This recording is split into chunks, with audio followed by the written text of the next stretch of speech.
مولاي صل وسلم دائما أبدا على حبيبك خير الخلق كلهم. Kurang satu. Masih ada di depannya doktor. Di depannya DR, bukan dokter. Kalau dokter Ibu Nur Ani. Nah itu dokter itu. Kalau saya doktor. Doktor Dasat Latif SOS, Sarjana Sosial, SAG, Sarjana Agama, MSI, Master Science, PhD, Philosophy of Doctor. Saya perlu jelaskan adek. DR di depan nama doktor itu berarti S3 dalam negeri. Kalau PhD seperti itu, PhD bacanya, Philosophy of Doctor. Artinya S3-nya di luar negeri. Nah, alhamdulillah ustadz yang kecil-kecil begini, 2 doktornya. Dan 1 doktor dalam negeri, 1 juga doktor luar negeri. Alhamdulillah, itu karena jasa guru. Maka adik-adik sekalian, tidak kau dapat berkahnya hidup kalau gurumu kau hina. Percaya itu. Ada orang cerdas, ada orang banyak gelarnya, tapi susah cari kerja. Kenapa? Allah cabut berkahnya itu ilmu karena gurunya dia hina. Kita dulu zaman kecil, dulu. Oh, guru sangat ditakuti. Saya ingat itu. Ada namanya Bulubas. Namanya dulu waktu tak kecil Bulubas. Sekarang Mister. Itu kayu, tebalnya seperti ini. Nah, panjang 30 cm. Siapa nakal? Baris. Berdiri. Dipukul kita punya betis. Pah! Merah di sini berbaris 3. Tapi kita tidak pernah marah dan tidak pernah dilapor guru tak di polisi. Kenapa? Karena guru ingin melihat kita baik. Sekarang anak-anak baru dicubi, nalapor gurunya. Dongo. Kalau guru tidak mau peduli sama kalian, ngapain nak urus kau? Untuk apa? Bukan kau anaknya, bukan kau keluarganya, bukan sepupunya, gaji jalan, mak kau cerdas atau tidak gaji tetap diterima. Tapi karena tanggung jawab moral, tuturi handayani, maka kalian diurus. Coba, apa kira-kira ruginya guru? Gaji tetap jalan. You ranking 1 atau ranking nomor 33, nggak ada urusan. Gaji tetap jalan. Ayo. Tapi karena guru punya beran moral, saya mau lihat anakku baik. Kau dididik. Saya sempat itu ditempeleng. Enggak, kita ikhlas. Melapor sama bapak, dipukul kak. Kau menton nakal.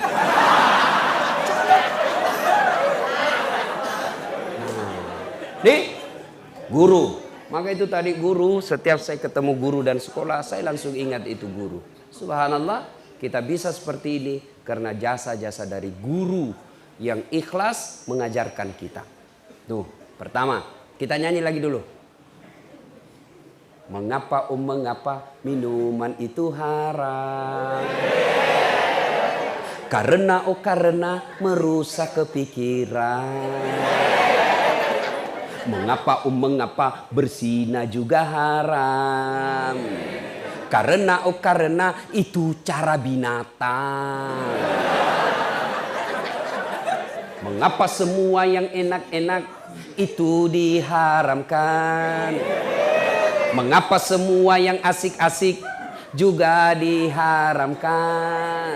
Jawabannya, itulah perangkap setan, umpannya ialah bermacam-macam kesenangan setan.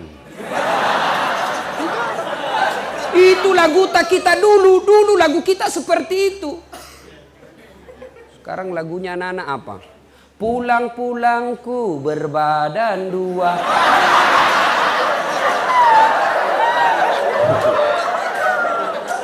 Nah, adik-adik sekalian, ayo kita lihat tema. Apa temanya? Ikhtiar dan tawakal. Siapa yang bisa kasih saya penjelasan apa itu ikhtiar? Saya kasih hadiah. Ayo, silakan. Oh, dia begini tahu, angkat tangan. Angkat tangan dia begini. Maca kok. Maca dia, angkat tangan dia begini. Dia tahu saya ini. Sini. Sini. Saya kasih kau hadiah. Ya. Sebelum jawab pertanyaan tadi, ada passwordnya. Siapa namanya bapaknya Pak Wakil Bupati Luhut Timur?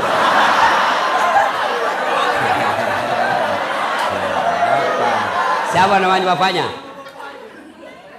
Kalau begitu namanya istrinya Pak Wakil Bupati Luhut Timur.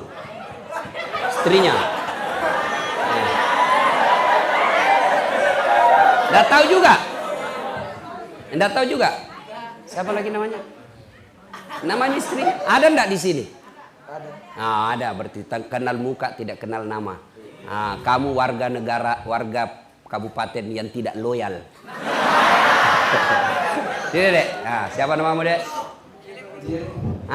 Jerry. Oh, Tom dan Jerry. Bapaknya ini pasti suka film karton. Itu Tom dan Jerry, tidak pernah menang itu Jerry kodon, dikalah terus. Nah, Jerry, apa penjelasanmu menurut kamu? Ikhtiar saja dulu, tidak usah tawakal, ikhtiar dulu. Apa itu ikhtiar?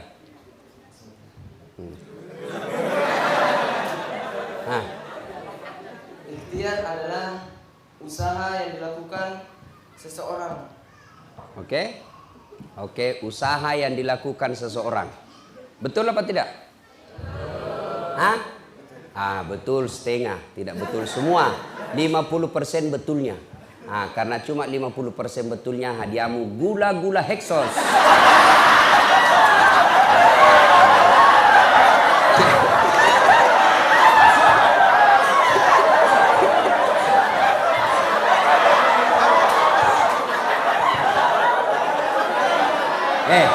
Itu gula-gula dek, berkah. Sudah 8 waktu sholat ada di kantongku. Insyaallah berkah itu. Beda gula-gula caleg dengan gula-gula ustaz.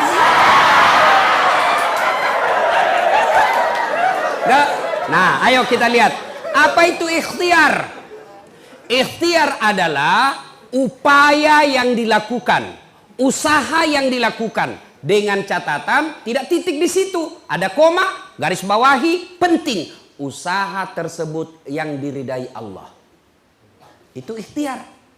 Beda usaha dengan ikhtiar. Kalau usaha, adik-adik mau, bapak guru mau kaya. Usaha, korupsi, itu usaha. Itu usaha. Saya mau kaya, mencuri, itu usaha. Tapi tidak ikhtiar. Kenapa? Tidak diridai Allah. Anda mau lulus, nyontek, usaha. Tapi tidak diridai Allah. Anda mau lulus, beli soal, nyogok pengawas, usaha. Tapi tidak diridai Allah. Maka ikhtiar itu adalah usaha yang diridai Allah. Nah itu usaha. Apa itu tawakal? Angkat tangan. Jangan kalau lagi trauma bilang Hexos jihadiana. Matreto gini. Ya, saya bisa kasih sebenarnya hadiah duit. Biasanya saya kasih hadiah duit, uang merah. Cuma kali ini saya tidak kasih karena ada caleg di sini. Sebenarnya beliau datang bukan atas nama caleg, tapi istrinya Pak Wakil Bupati. Jadi kalau ada dikasih nanti dibilangi lagi money politik. Mengerti Pak Koto? Sebentar kalau mau kau balik dikasih, naik kau di atas mobilku saya kasih kok. Karena kalau di sini tidak boleh. Ya, jelas. Nah, tawakal itu adalah berserah diri kepada Allah setelah melakukan ikhtiar. Jadi tawakal dan ikhtiar tidak boleh dipisah. Kalau kita ikhtiar, endingnya harus tawakal. Tidak bisa tawakal kalau tidak ikhtiar dulu. Pasrah saja saya deh lulus tidak lulus. Terserah mi. Tawakal mak, bukan tawakal itu putus asa. Jelas? Nah, saya kasih kalian resep, ya. Ini pribadi saya ya sebagai contoh. Nggak mau kak bicara orang lain. Saya mau supaya gampang. Ada faktanya, ada konkret contohnya. Adik-adik, saya 16 tahun kurang lebih saya menderita di Makassar. 16 tahun. Babak belur hidup saya. Bayangkan kalau kita makan coto satu mangkok bertiga ki, bersaudara, dikasih banyak lomboknya supaya sedikit dimakan. Coba. Nih. Karena susahnya makan waktu itu, bayangkan susahnya makan, akhirnya saya bilang sama adekku, daripada kau cuma lapar, lebih kau puasa Senin Kamis, kau puasa dapat kau pahala. Lapar kau dapat kau pahala. Dan itu terbawa sampai sekarang. Terbiasa puasa Senin Kamis. Coba. Pergi kuliah jalan kaki. Dari Jalan Harimau tempatku ngontrak, jalan kaki ke Sultan Alauddin. Coba. SMA saya, SMA 4. Bukan 4 istri ya, bukan 4 istri. SMA 4. Makassar. Jalan kaki saya dari Jalan Harimau ke Jalan Cakalang Makassar. Kurang lebih 5 kilo. PP 10 kilo. Itu misalnya kecil sampai sekarang. Ini ada tong kecil ini sini. Ini kuasa Allah. Dia sudah kelas 3 kecil. Ini kelas 1 besar. Kuasa Allah. Subhanallah. Jalan kaki. Saya jadi loper koran bos. Loper koran. Naik sepeda BMX. Sudah sholat subuh, sepeda BMX. Hah? Pergi bawa langganan koran harian Fajar. Kadangkala diburu ki anjing yang punya.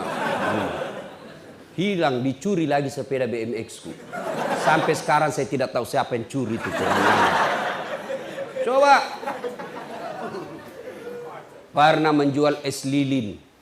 Jalan kote. Saya simpan depan kelas. Dia bilang guru tidak boleh bawa kue di dalam kelas. Saya simpanlah depan kelas sambil kuliah dia terus. Habis minat curi. Pernah sama saya rasa itu. Masya Allah. Pertama kali saya pindah dari kampung saya di Pindrang. Pindah ke Makassar SMA. Namanya kita anak kampung. Nah bilangi kak temanku anak-anak ujung pandang, anak desa, anak kampung, kerjai kok. Dikunci kak pintu dari luar kalau istirahat. Sendiri kak kodon di dalam kelas. Coba. Sering saya dibully. Dibilangi anak kampung, kampungan. Saya bilang biar mi daripada kau ndak ada kampungmu.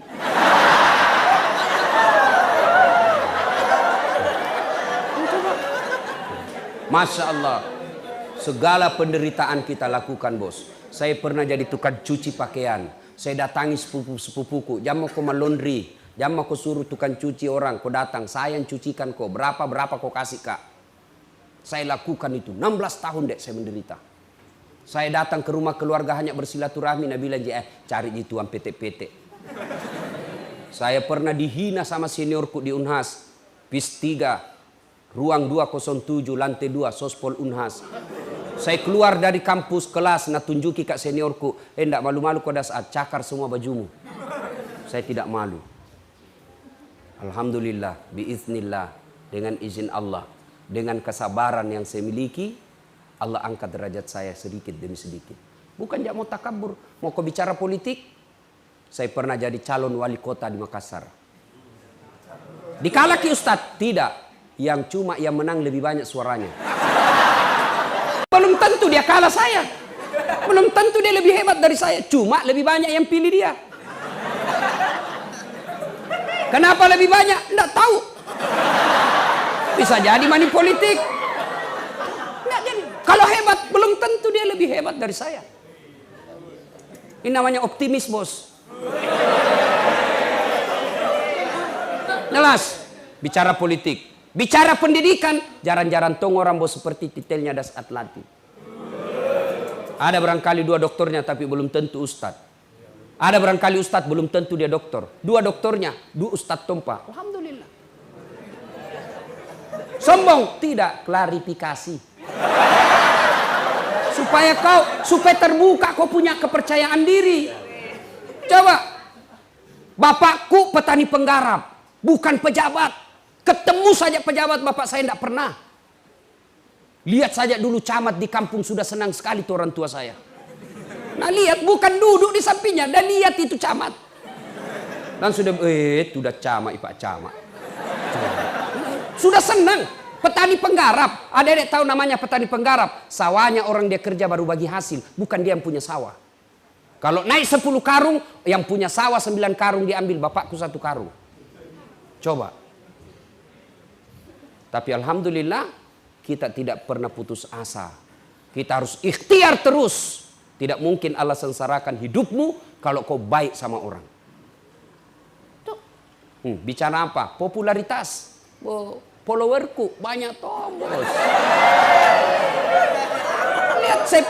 Lihat saya punya channel. Itu sudah 7 juta yang nonton. Apa? Televisi. Baru-baru saya tolak salah satu TV swasta. Untuk kontrak sama saya tidak mau. Saya cuma TV One mau karena yang Pribumi yang punya. Yang TV lain saya tidak mau. Kenapa? Bukan Pribumi yang punya. Saya suka TV One. Memang beda. Nonton saja itu Tablik Akbar Damai Indonesiaku. Ada Dasat Latif di situ. Setiap Sabtu dan Ahad. Apa? Alhamdulillah.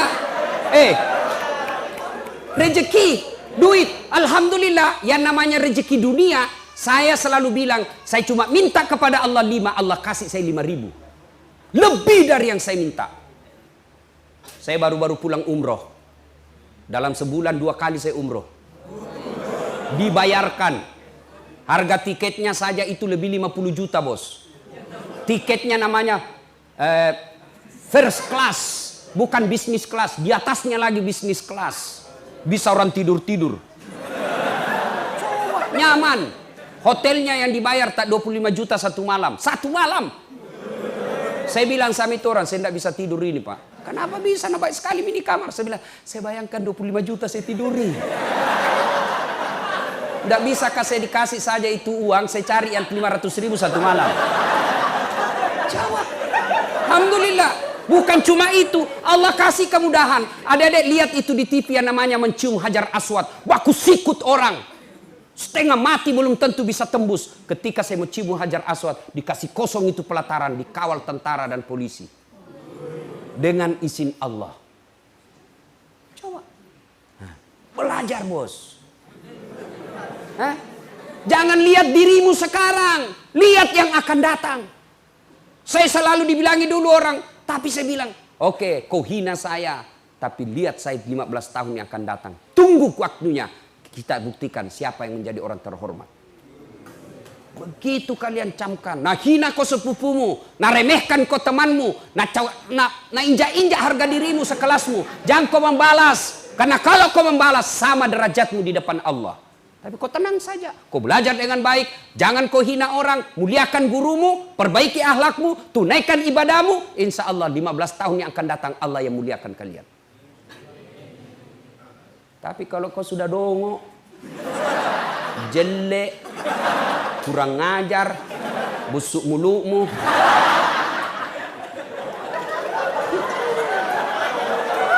Apa? Lalu apa kau tuh? Hancur kau dongo. Coba kalau biar sudah gagah, putih bersih, atletis, cerdas, anak orang kaya, bagus lagi akhlaknya, Masya Allah. Coba. Tapi tidak kaya Kak Ustadz. Bapakku miskin. Tidak cakep Kak Ustadz. Tapi karena akhlakmu yang baik. Itu yang membuat kau lebih dari yang lain. Ya? Ikhtiar dan tawakal. Nah, bagaimana rumusnya Ustadz? Supaya bisa hidup bagus. 1. Birrul walidain. Baik kau sama orang tuamu deh. Biar kau menghafal segala rumus. Kau hafal semua rumus-rumus ujianmu. Tapi kalau kurang ngajar kamu sama orang tuamu, tidak ada gunanya. Saya tidak cerdas, tidak terlalu cerdas juga. Tapi saya muliakan orang tuaku, akhirnya Allah angkat derajat saya. Ridallah fi ridal walidain, suktillah fi suktil walidain. Ridanya Allah tergantung ridanya orang tua, murkanya Allah tergantung murkanya orang tua. Nah, Termasuk orang tua guru. Jangan kau cala-cala gurumu.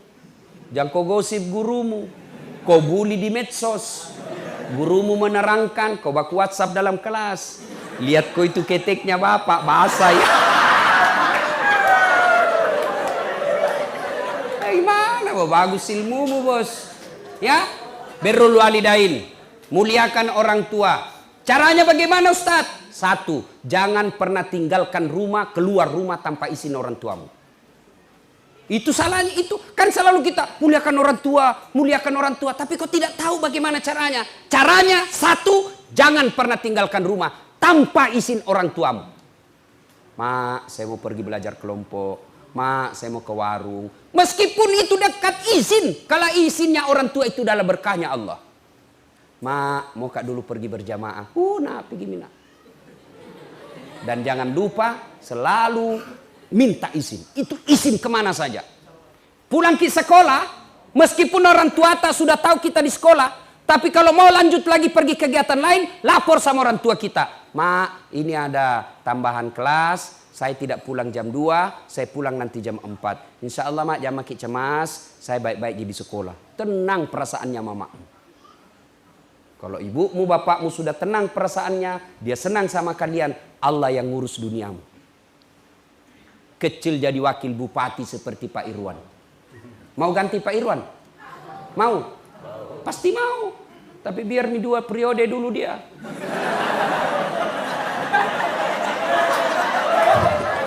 Ya.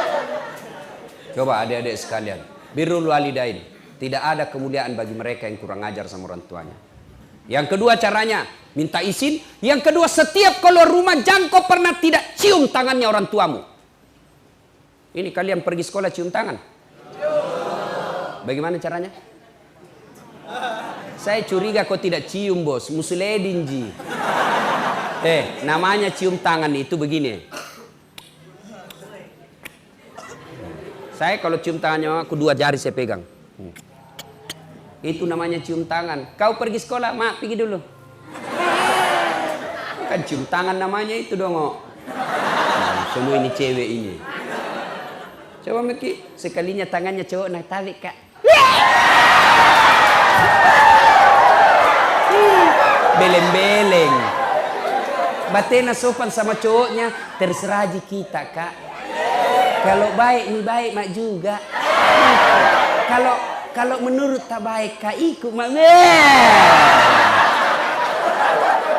Tolong.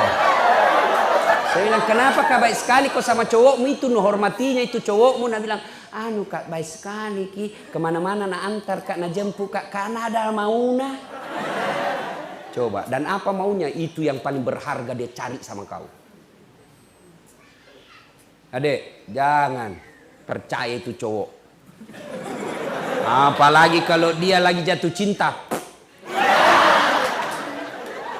Kemana kau pergi aku akan mengikutimu. Gunung kan kudaki, lautan ku seberangi, tapi masjid kau lewati, pret.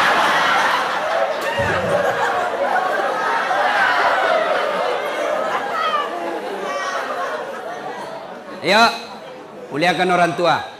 Salatullah, salamullah ala toha rasulillah. Salatullah, salamullah ala yasin habibillah. Tes vokal dulu, tes vokal. Kita tes mana lebih kencang suaranya adik pelajar laki-laki dengan perempuan. Laki-laki dulu. Perempuan diam. Ayo, tes vokal. Salatullah, salamullah ala toha rasulillah. Salatullah, salamullah ala yasin habibillah. Tap. Cewek lagi. Ahwat. 1. Salatullah, salamullah ala toha rasulillah. Salatullah, salamullah ala yasin habibillah. Dia bukan kecil, tapi syahdu.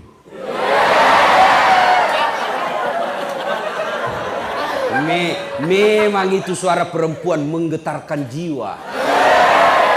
Makanya cewek-cewek, kalau kau ditelepon cowokmu, kau tegas. Jangan mendayu-dayu suaramu. Halo dek, ya kenapa? Itu baru. Langsung lari tuh cowok. Kamu di mana dek? Ada di rumah. Tanya-tanya apa ini? Insya Allah kau terjauh dari setan. Tapi kalau ke Waalaikumsalam. Kelepak-kelepak. Di mana dek? Rumah aja kak.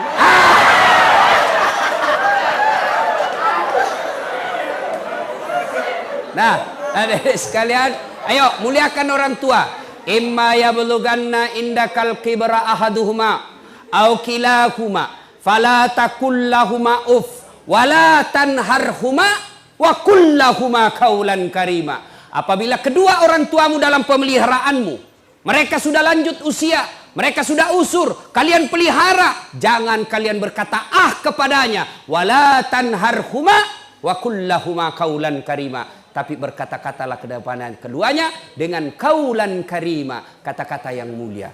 Ayat ini mengajarkan, satu tadi minta izin setiap keluar rumah, dua setiap keluar rumah cium tangannya orang tuamu, yang ketiga jangan kalian berbicara kasar kepada orang tua. Tidak boleh suara anak lebih keras suaranya daripada ibunya. Fikri, ya mak, itu etikanya. Fikri, ya mak. Nah itu tidak beradab itu. Ya, itu Al-Quran mengajarkan suara anak tidak boleh lebih keras dari suara ibumu. Nah, bagaimana sekolahmu hari ini? Alhamdulillah bunda, sehat, bahagia, di kelas tadi aman. Itu anak yang baik. Tidak boleh lebih keras dari suara ibu. Ajaran agama. Apalagi kalau kalian berjalan dengan orang tua, maka anak yang soleh dan soleha. Kenapa itu heboh di belakang? Ada ular? Temanmu kentut? Terus kenapa Mi kalau kentut? Bau. Jangan kau heran, namanya juga kentut pasti bau. Nanti kau ribut kalau dia harum kentutnya. Ini tidak normal ini.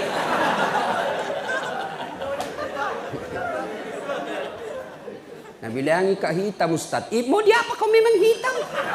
Yang kau marah, bertengkar. Nggak enak Ustaz. Nah bilangi kak pesek. Ya memang kau pesek. Yang jelek kalau nah bilangi kau mancung. Itu menghina itu. Itu menyesuaikan, tidak sesuai dengan kenyataan. Ya? Sudah.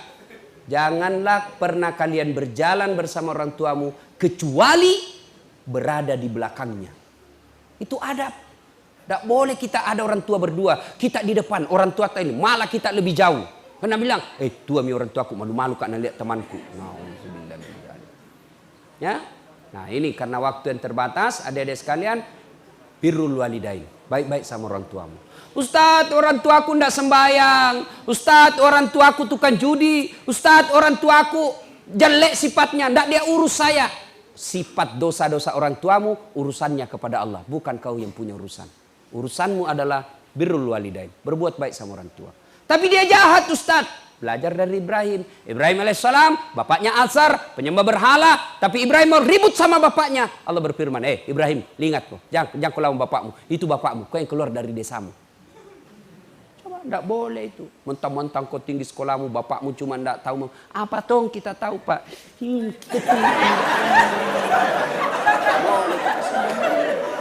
Tidak boleh. Ibu tahu apa? Ibu zamannya zaman dahulu, ini zaman digital. Tak boleh. Milenial, mana kok milenial kalau kurang ajar kok akhirnya mil akhirat kok. Ya? Sudah. Berikutnya lagi, resep. Setelah birrul walidain, tuntut ilmu pengetahuan. Belajar adik. Ayat pertama turun bukan perintah puasa. Ayat pertama turun perintah tentang baca. Membaca. Tapi adik-adik sekarang budaya literasinya hilang. Budaya membacanya hilang. Mereka hanya lebih senang menggoogling. Mereka lebih senang copy paste. Akhirnya malas menulis. Malas membaca. Apa yang terjadi? Akhirnya kamu jadi generasi malas yang apa kata hoax itu yang ada di otakmu. Baca, menulis. Orang kalau membaca lalu dia tulis, memorinya lebih kuat daripada sekedar membaca saja. Nah, seperti ini, saya ini tidak pernah pesantren. Tapi kalau pergi ke pengajian begini bawa ke catatan. Ku catat, pulang ke rumah baru ku baca ulang. Berarti 2 kali saya dengar, 2 kali terulang, berarti memorinya tertanam dengan baik. Belajar. Enak itu orang kalau tinggi ilmunya, bos. Allah janji, yarfa'illahu alladhina amanu minkum walladzina utul ilma darajat. Allah angkat derajatnya orang yang punya ilmu, pengetahuan dan iman yang baik. Mana buktinya? Diangkat derajat. Biar saya terlambat datang, tapi Ustaz di depanki. Meskipun saya terlambat datang, apa bagianku? Kepala kambing. Kue enak-enak semua, Pak. Ada juga temanku tinggi sekolahnya tapi tidak tahu mengaji, berarti imannya kurang. Di mana dia? Di belakang, takut disuruh mengaji. Apa bagiannya? Pisang goreng. Itu Allah sudah angkat derajat, Pak. Saya kemana-mana pergi ceramah, alhamdulillah tuh ke luar negeri, ke New York. Tahu New York? Tahu New York? Berdekatan sama Lili. Itu enggak gampang itu masuk ke Amerika, enggak gampang dapat visanya itu Amerika. Waktu itu 42 orang yang tes, cuma 2 yang lulus, salah satu di antara saya. Biar banyak uangmu kalau Amerika bilang enggak boleh kau masuk negara aku, enggak masuk. Coba, ada kan pernah menteri tentara bintang, enggak bisa diterima sama Amerika. Ke Itali, ke Roma, tahu aja ke Roma toh? Ke Jepang, Filipina Selatan, ke Singapura, ke Turki. Oh, Masya Allah. Semua itu hebatnya dibayarkan tiketku PP. Bukan saya bayar. Hebatnya lagi, pergi tidak bawa uang. Pulang. Karena apa? Ilmu. Makanya belajar. Belajar adik-adik sekalian. Kalian bodoh kalau waktumu habis hanya untuk googling saja. Apalagi lihat-lihat film porno. Periksa mi HP-mu, periksa BD HP-nya. Dan semua itu gambar-gambar cabul di HP-nya. Nah, adik-adik sekalian manfaatkan. Kalian hanya generasi malas kalau tidak mau belajar. Kita dulu susahnya belajar. Mau belajar tidak ada kitab. Ada kitab bahasa Arab lagi. Bisa dibaca tidak tahu artinya. Ayo, sekarang semua kitab-kitab ada terjemahannya. Dan semua ada di Google. Kita dulu mana ada Google? Tidak ada. Setengah mati kita cari sendiri itu ilmu. Maka kalian bodoh kalau tidak memanfaatkan fasilitas itu untuk mengisi diri. Belajar. Ya. Nah, berikutnya lagi, setelah kau berusaha dengan baik, bertawakallah kepada Allah. Tamat SMA, saya daftar kedokteran. Saya dulu fisika 1. Jadi dulu kan jurusan kita itu ada fisika, biologi, bahasa, budaya. Nah, fisika itu kelas paling tinggi. Grade-nya. Sudah fisika ada lagi. Fisika 1, fisika 2, fisika 3. Saya fisika 1. Mendaftarlah saya fakultas kedokteran. 3 kali ikut UMPTN. Tidak lulus. Saya bimbingan tes. Saya sholat tahajud 40 malam berturut-turut. Saya nasar puasa kalau saya lulus 7 hari. Saya puasa. Ibu bapak saya doakan saya. Begitu pengumuman tidak ada namaku. Saya protes kepada Allah, kenapa saya tidak lulus? Kau tidak rugi jadi Tuhan kalau saya jadi dokter. Ternyata saya lulus di Sospol, ilmu komunikasi. Saya dosen di komunikasi sekarang. Saya lulus jadi ustadz. Alhamdulillah. Saya tahu jawabannya kenapa saya tidak jadi dokter. 1 tahun setelah saya kuliah di Sospol, terjadi tabrakan jalan perintis kemerdekaan. Saya turun tolong ini orang tabrakan, berceceran darah di aspal.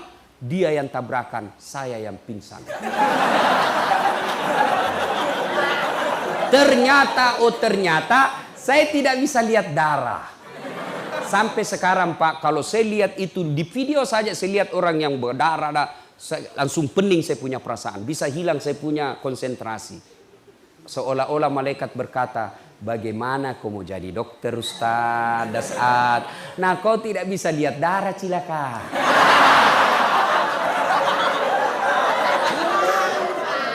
Sudah, saya daftar lagi Akabri. Mau jadi tentara Akabri penerbang. Begitu saya pergi jalan Pertamina, depan kantor Pertamina Makassar, jalan Garuda, saya pergi daftar tes fisik, tidak lulus. Kenapa? Ceper. Tidak cukup tinggiku. Ya Allah, kenapa kau kasih pendek saya? Temanku lulus kepolisian waktu itu. Sekarang dia di Polda Sulbar. Satu bunga, reserse, pakai baret merah. Saya lulus pakai baret putih. Tapi alhamdulillah, dengan baret putih yang saya pakai, mulai baret hitam sampai baret merah, ku caramai kau sendiri.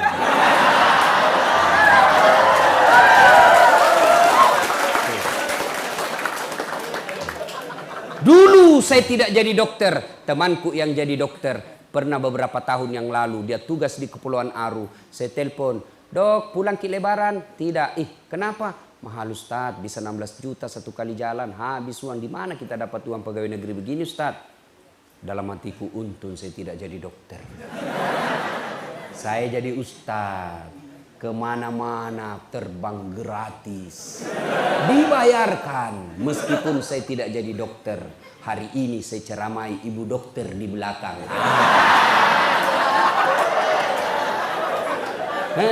Ibu dokter ini cerdas, tidak gampang itu orang jadi dokter. Inilah korbannya.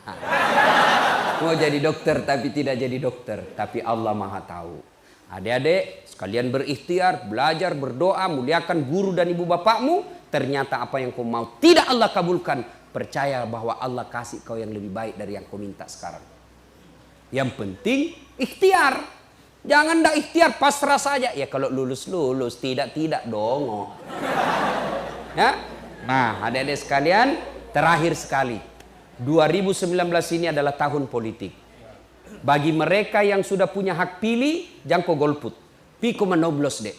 Terserah kau mau coblos mana. Tapi ingat, coblosanmu itu menentukan masa depanmu. Bodoh kamu kalau kau bilang tidak ada urusan dengan itu. Bodoh kamu. Salah kalau kau bilang tidak ada gunanya ngurus-ngurus politik. Salah. Mana contohnya? Nah, kau bilang nggak usah urus pileg, nggak usah pergi cari caleg, nggak usah ngurus pilpres, nggak ada hubungannya sama hidupmu. Oke, kau bilang begitu. Kau belajar saja dengan baik. Belajarlah kau dengan baik. Mulai SMA, kuliah, IP-mu 4,0. Tapi karena negara ini tidak beres yang kau pilih, kau tidak mau memilih orang baik, akhirnya apa? Tenaga kerja asing masuk ke Indonesia. Puluhan ribu kagian yang cerdas tidak dapat lapangan kerja karena diganti sama orang asing. Itu bahayanya kalau kau tidak mau berpolitik. Kau cerdas, sarjana, IP-mu bagus, tapi kau tidak dipakai. Kenapa? Banyak tenaga kerja asing yang masuk ke negaramu. Maka kau tersisi. Sebagai tuan rumah, hak pemilik Republik Indonesia, kamu hanya jadi penonton di negaramu. Itu bahayanya kalau kau tidak berpolitik. Maka cari orang yang betul-betul layak untuk kau pilih dengan sebaik-baiknya. Ibu-ibu juga jangan bilang, ibu-ibu guru jangan bilang, jangan urus politik, urus saja daganganmu. Kau urus daganganmu betul, dari pagi kau buka toko sampai malam. Tapi karena pemerintah memasukkan retail-retail barat, retail-retail orang kaya masuk, akhirnya buka Alfamidi, Alfamart, Alfa dan segalanya. Hilang kau punya toko kedai, tutup. Itulah sehingga tidak boleh orang bilang jangan berpolitik. Maka Belanda Snok-Horgronya mengatakan biarkan orang Islam kalau mau haji kasih fasilitas pergi haji. Biarkan orang Islam kalau mau dia sholat, kalau perlu bangunkan masjid. Biarkan mereka kalau mau dia puasa, kalau perlu bimbing dan amankan dia berpuasa. Tapi jangan kau kasih ekonomi dan politik. Kalau dia ambil ekonomi dan politik, hancur kalian. Dia kuasai kau na babat kau. Dan nak kasih kau bagian untuk itu. Maka dia bilanglah politik itu kotor, ulama jangan berpolitik. Itu salah. Saya dosen ilmu politik. Saya dosen di Fakultas Ilmu Sosial Politik. Dan itu diajarkan politik karena menyangkut hajat hidup orang banyak. Jelas? Nah, kalau sudah jelas, sudah nih. Cukup saya kira. Terima kasih Ibu Dokter yang mengundang saya datang ke tempat ini. Adik-adik tidak bakal ketemu seandainya bukan Ibu Dokter ngundang saya. Banyak yang minta, SMA apa itu tadi bilang Bapak,